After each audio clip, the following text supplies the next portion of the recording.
What's up, guys? Blue Chip Sports Prep, Coach Z, Coach Kelly. Like we come at you guys every single week. Super excited. We got a real good topic for you guys for today. We're going to dial in specifically your highlights. What should be in your highlights, where you should send those highlights, because I promise you, a lot of you young student athletes, when you're sending out all these highlights to these coaches, you're probably sending them out to the wrong place, especially if you're not getting any responses or clicks or all that kind of good stuff. So with that said, Coach Kelly, what's going on?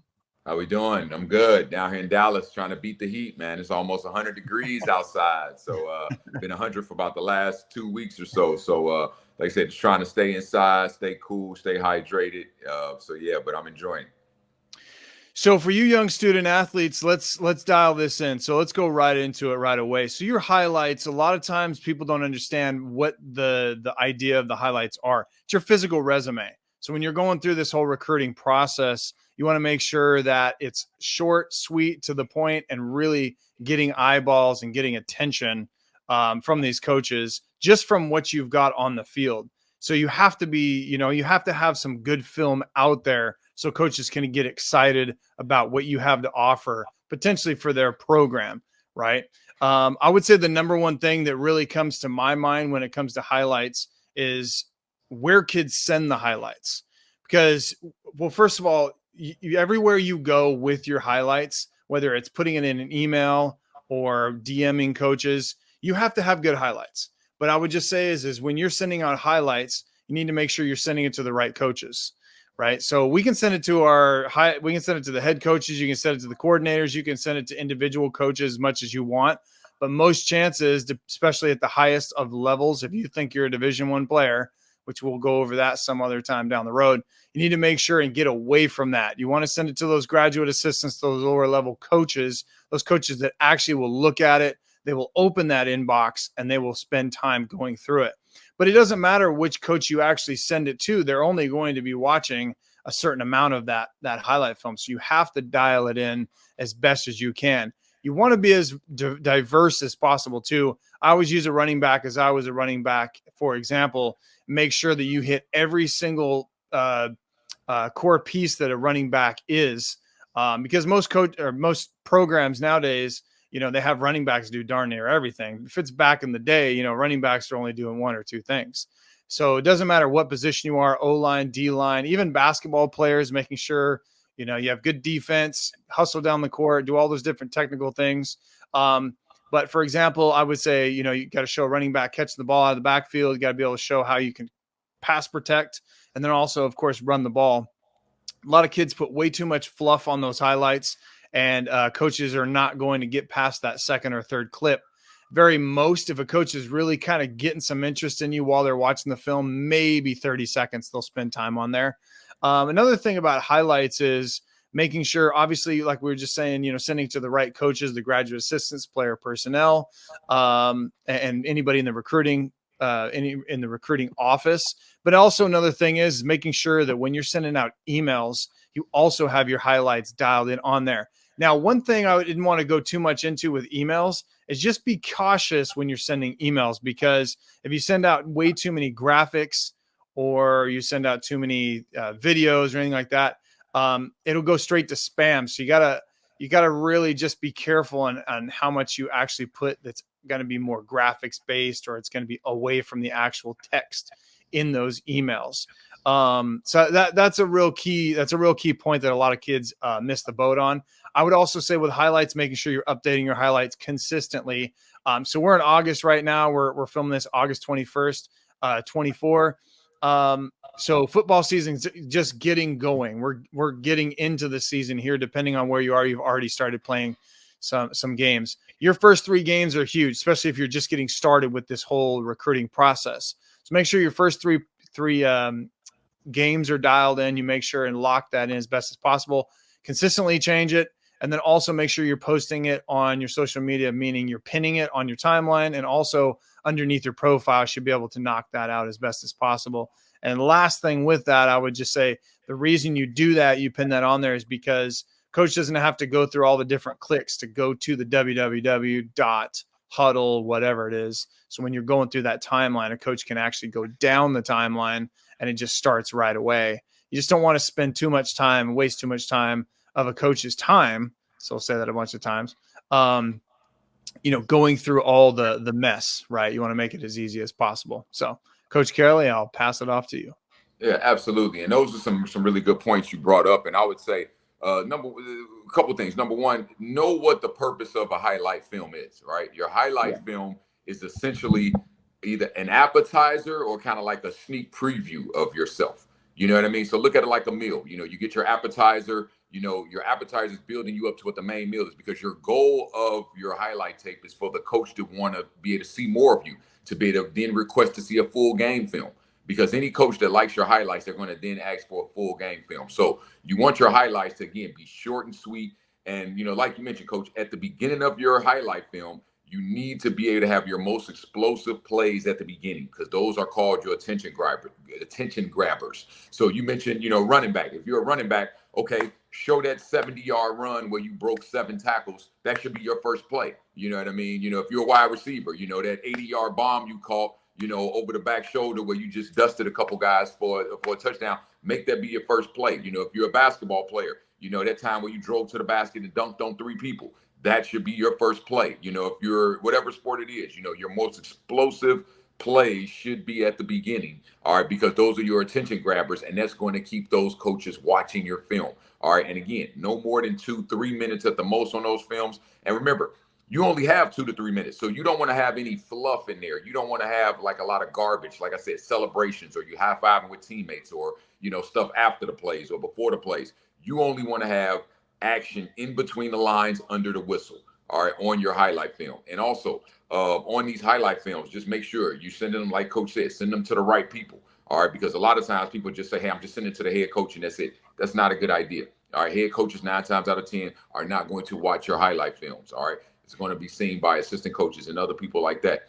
Also, making sure that that the student athlete, that you're easily identifiable on the film. Make sure that the coaches know exactly who you are, on that particular film. And also, like Coach said as well, consistently update the film. After 3 games, you maybe should have a highlight film. After 5 or 6 games, update that. Take out some of the worst plays from the other film, add 3 or 4 good plays. All right. And also, this is another thing that's really important on your highlight film. Try to only send highlights of you performing versus good competition in a competitive game. Good competition in a competitive game. So for example, if you're a 6A school, no matter what state it is you're in, 6A, 5A, whatever, if you're playing a 1A or 2A, that's probably not a good film to send college coaches. You know what I mean? You want to send coaches film when you're playing versus a good team in a close game. So sending film from a game that's 64-12, not a good film to send out. You know what I mean? But that film from that game that's 17-14, probably good film to send out. Again, you want coaches to be able to fairly evaluate you, and they can't fairly evaluate you if you're playing versus inferior opponents in a game that's not necessarily competitive. So make sure that you send, because, as a basketball coach, I've seen a lot of film where I'll be looking at the film and I'll see someone, doing behind the back and making jump shots, making layups, looking really good. And I look at the score, and the score is like 75-32. You know what I mean? And it's like, well, you're playing versus third stringers, so you should be able to be effective and have highlights versus those third stringers. But show the coaches film where you're playing against first stringers on a good team in a competitive conference, in a competitive game. That way coaches can really evaluate you and say, oh, he must be really good. Okay, I see what he can do. I see that, so make sure that the film is versus legitimate competition in a good game. Yeah, and I would just add a couple more key points, and just always remember with your highlights that coaches have thousands of these on their desk or in their inboxes. And I mean thousands. There's a comma in there, no matter which way you look at it. So you need to make sure and keep everything as short and sweet as possible and to the point. And I really like that you mentioned not a lot of fluff on there, having some zoom ins or arrows and things like that. And I understand, some of your film may not be the most clear. So you do definitely want to make sure you're identifiable, but you don't want it to get crazy. You don't want to have a lot of music and all these distractions and things that get out of the way. So really just do your best to chop it up as best you can. Here's one this is the last point that I'm going to bring up, but I would say with your film, you guys understand, we mentioned game film. One of the biggest mistakes that I see a lot from kids is that they'll put 7-on-7 or they will put practice film on there. I'm not sure why kids do that. Makes zero sense. Coaches don't like that. It's a major turnoff for coaches. Basically just says that, you're not confident in, your plays on the field. Listen, go out and ball out on the field, man. Everything you're doing on the field, go make it happen. And then put that film on there and let the chips fall where they may. You don't need to be putting stuff on there that doesn't count. When you go to college, everything counts from then on out. Right. So, you want to make sure, do not put practice film on there, 7-on-7, or even, a showcase, all that. I mean, that doesn't do you any good. You can always put that stuff in your timeline, let coaches know kind of what you're doing, in the off season or during the season or whatever like that. But you want to make sure your game film is what draws them in and draws interest. And like Coach Kelly said, it's all about your appetizer. Coach, I'll give you the final word here. And that's a great point that I think can't be hammered home enough, what you just said, because as a basketball coach, I know obviously you're speaking, from a football standpoint, from a basketball standpoint too. There's been times where I've gotten film and it's been of a workout, you know what I mean, of a kid, doing drills versus a cone. I can't evaluate you doing drills versus a cone. You know what I mean? Anybody can make shots when there's nobody else in the gym and there's no defense there. Anybody can go between the legs, behind the back, and do crossover dribbles against a cone or a chair. You know what I mean? But don't send that to coaches, because it's completely irrelevant, because I can't fairly evaluate you. You know what I mean? Right. So again, make sure that your film only includes game action in between the lines under the whistle. All right, that's what you need to include. And then one final thing.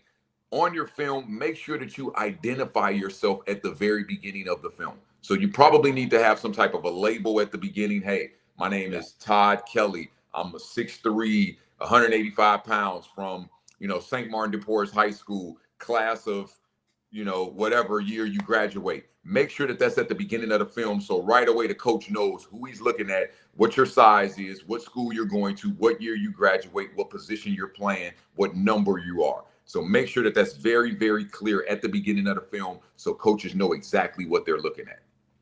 A great word that you keep bringing up is evaluation, right? So when I'm as a coach, I think the big things are evaluation, because you're always being evaluated, whether it's through your film, whether it's a coach sees you in person, whether it's going to a showcase, going all these things, you're always being evaluated.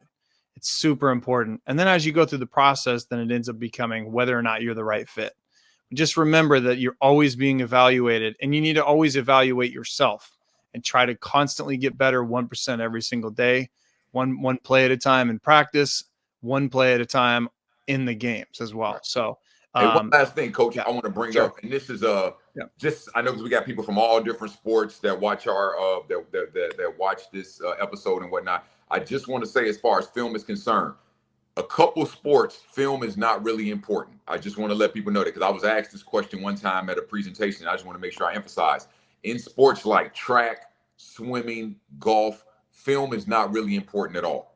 So you don't necessarily, so I don't want anybody that's a golfer or a swimmer or a track athlete thinking, oh man, I got to find film now. No, in those sports, film doesn't even matter. It's not really important. In track and swimming, it's all about your times. You know what I mean? In golf, it's about your score. You know what I mean? If you're a scratch golfer, you're a scratch golfer. You know what I mean? If you run a 10-0 100-yard dash, you're going to run a 10-0 100-yard dash on any track in the country. You know what I mean? So track, swimming, and golf, film isn't that important. But in sports like basketball, volleyball, football, soccer, film is paramount.